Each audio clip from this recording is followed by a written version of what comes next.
Bonjour Charlotte, merci beaucoup d'avoir accepté de partager avec nous tes impressions sur la formation au Feng Shui traditionnel que je fais dans le cadre de l'Académie francophone de Feng Shui. Et d'abord, je voudrais en fait, si tu veux bien te présenter en quelques mots pour que voilà, les gens comprennent quel type de profil je peux avoir parmi mes élèves. Bonjour Aude, du coup, donc moi je suis Charlotte, je suis maman d'un petit garçon et en reconversion professionnelle. Globalement, voilà.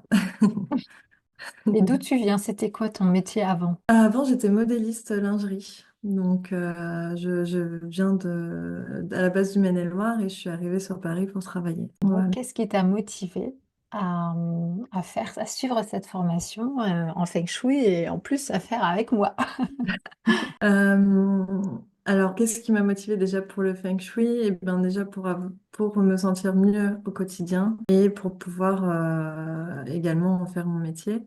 J'ai choisi cette formation parce que j'ai fait beaucoup de recherches et beaucoup de formations ne me parlaient pas assez. J'ai vu ensuite que tu étais formée par Joy Yap et c'est vrai que c'est quand même une icône du Feng Shui traditionnel. Et en plus, régulièrement, tu te mets à jour un peu de toutes les pratiques et je trouve ça intéressant. Ok, super. Est-ce que malgré tout ça, tu avais, je sais pas, des hésitations voilà, avant de t'inscrire? Est-ce que tu hésité? Et si oui, qu'est-ce que tu avais en tête, quoi? Bon, après, je pense qu'on a toujours un peu des petites hésitations. Moi, j'en avais donc pour le prix, mais aussi j'avais peur de ne pas réussir aussi, d'où ça allait me mener.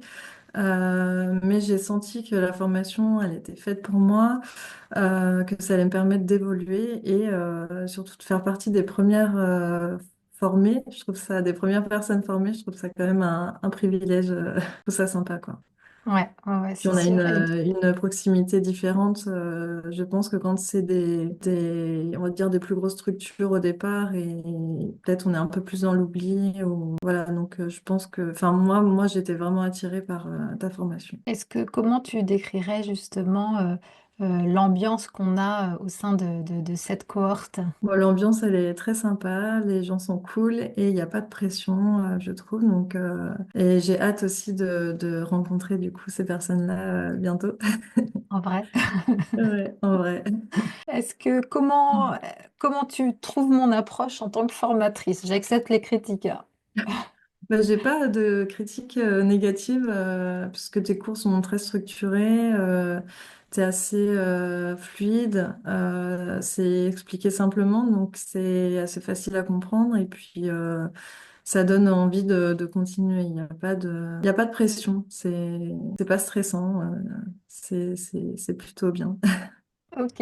Est-ce que juste l'équilibre, je dirais, enfin moi en tout cas c'est ce que j'essaye de faire dans la formation, d'équilibrer un peu théorie et cas pratique, et en plus les cas pratiques de vous donner vraiment des cas clients pour que ce soit le plus concret possible.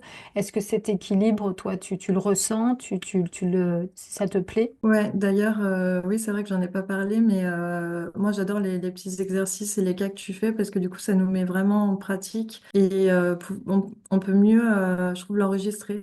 C'est plus facile pour apprendre et le fait de faire des quiz un petit peu de temps en temps, oral aussi, et je trouve ça super parce que Ouais, ça pour nous pousse valider. aussi, ça nous pousse Valider les à... connaissances. Bah ouais, parce que en fait, c'est vrai que le Feng Shui, il y a énormément de choses à comprendre, mais aussi à savoir. Et plus on fait l'effort en fait d'apprendre au fur et à mesure, plus c'est facile pour la suite de l'apprentissage, quoi. Et c'est vrai que pour moi, c'est au rôle du formateur, c'est le rôle du formateur de s'assurer effectivement que, avec des QCM ou des quiz réguliers ou des exercices pratiques, que les choses sont comprises et que les personnes font l'effort effectivement d'apprendre au fur et à mesure. Ouais, c'est vrai que ça c'est génial, parce que dans les autres, c'est sûr qu'il n'y avait pas, en tout cas, dans les autres formations. Parce que j'ai vu que c'était que à la fin, et c'est vrai qu'à la fin, bah, si on n'apprend pas correctement, bah, on a un lourd dossier. Enfin, Ouais, ça bah, je fait trouve ça génial comme ça. Mm. super. Est-ce que le programme te convient? Est-ce que voilà, tu t'es pas dit ah, c'est dommage, il manque un truc, ou est-ce que c'est trop? Est-ce que ça te convient globalement? Non, ça me convient très bien. Globalement, j'ai pas de choses à rajouter. Donc, très bien, oui.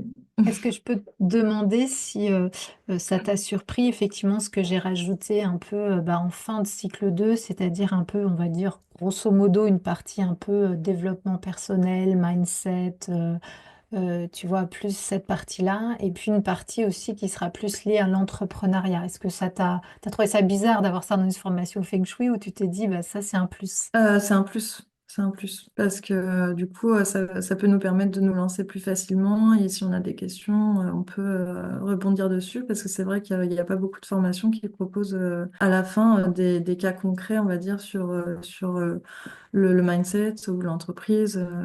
Donc, et développement personnel aussi, parce que c'est un tout au final. Si on veut en faire un métier, il faut aussi derrière qu'on soit là.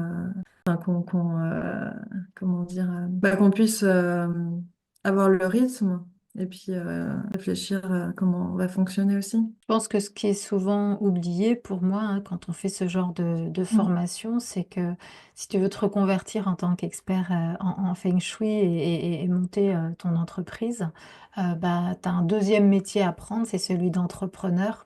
Et moi, j'essaye, voilà, je sais que j'ai traversé ça, ces étapes-là.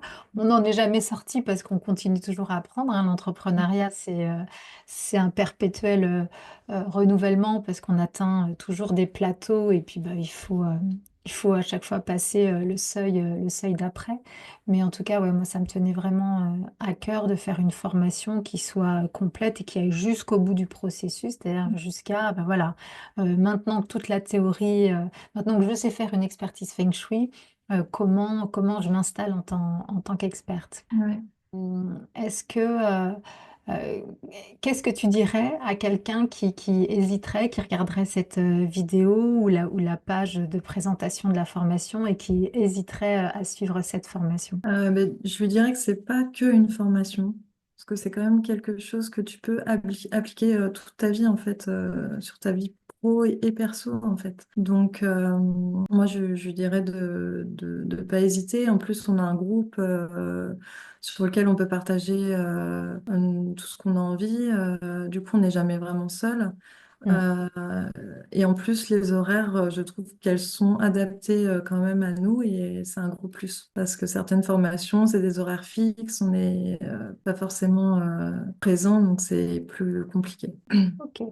Est-ce que je peux te demander 3 mots pour résumer ton expérience en tant qu'élève au sein de mon académie? Transformation, éveil et harmonie. Oh, c'est beau. Merci Charlotte. De rien.